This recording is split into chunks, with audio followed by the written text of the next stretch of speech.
So, good afternoon guys. No? So, meron tayong ongoing na trade ngayon. So, kakapasok lang talaga dito. No? Kaka-entry ko lang talaga. Bale, basically, yun lang pa rin yung technique natin. No? Yung strategy natin. Tumingin ako dito sa 1 hour or sa 4 hour time frame. No? Tumingin ako sa 4 hour time frame. So, kanina. So, I think mga 3 minutes ago lang. Dito pa lang yun. Namumuo pa lang siya pero bullish na siya, no? So, tumingin ako sa 1 hour. So, bullish ang 1 hour, bullish ang 45, bullish ang 30, 15, 5. And nag-proceed ako sa 1 minute, no? Nag-proceed ako sa 1 minute. So, nag-plot pala ako dito sa 5 minutes ng ating Kataso Black Box, no? Kataso Black Box natin. So, yun, natamaan na talaga siya, no? So, naka-take profit na tayo dito. So, okay, back to the analysis, no.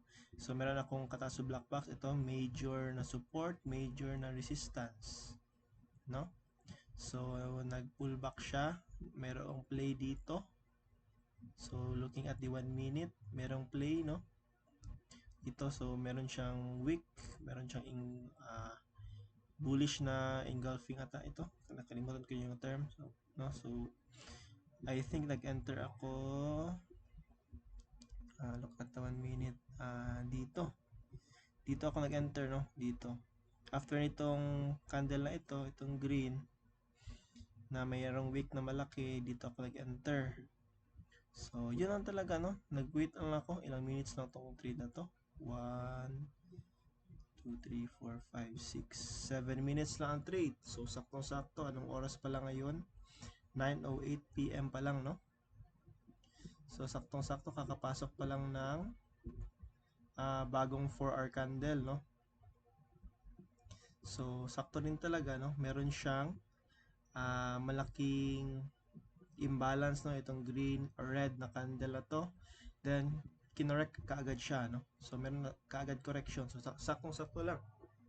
Actually, to be honest, no, hindi ko na napansin na 9 PM na pala. So nag-take lang talaga ako ng trade kasi nakita ko din, no, na meron ng ito mga ganito, meron ng liquidity na nagaganap dito, meron ng mga wick. So as for me, no, ang naging bias ko talaga is buy, based na din dito sa mga higher time frame, no, at yung strategy na kinuha natin. So ayun, yun ang din yung trade ko for today, no. So looking at trading view dito, wala akong trade for today kasi nag-busy tayo sa trabaho. So itong trade na to, mga small trades ko ito noong last week. Yes, last week pa ito.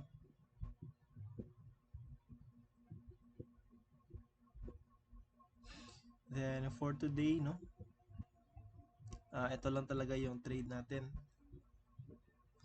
So yun, 1-0 tayo for today. Na-busy kasi meron tayong work kanina, so hindi ako nakapagtingin ng chart kanina. Yan, saktong-sakto lang din talaga ngayon. Kakatingin ko pa lang sa chart, no. Then nakuha natin agad yung first na panalo natin.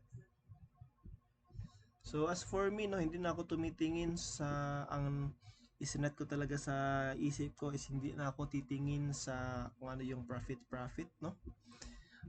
Mas nag-focus ako sa kung ilan yung maipapanalo kong setups, no.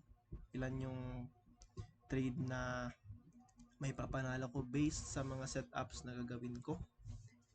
Kasi yun na rin yung turo sa akin, no, ni Mr. or ni Master Kataso. Huwag mag-focus sa wag mag-focus dito sa profit, no. Then malaking tulong din talaga siya actually, no. It gives a big difference talaga. Kasi for example, 'di ba? Magpe-place tayo ng trade, titingin tayo dito sa portion na 'to. Titingin tayo if magbo-blue siya or magre-red, no? So if magre-blue siya, so wow, ang sarap sa pakiramdam. Then suddenly, biglang ah, nag-oppose sa atin yung price. So nag-red kagad dito, nag-negative na nag-negative na nag-negative. So yung psychology natin, no, trading psychology natin, maapektuhan talaga. As compared, no, as compared sa kung dito tayo titingin, no, dito tayo titingin sa itong itong block na to, no, itong buy position na to. Dito lang tayo titingin, no, hindi tayo titingin sa price.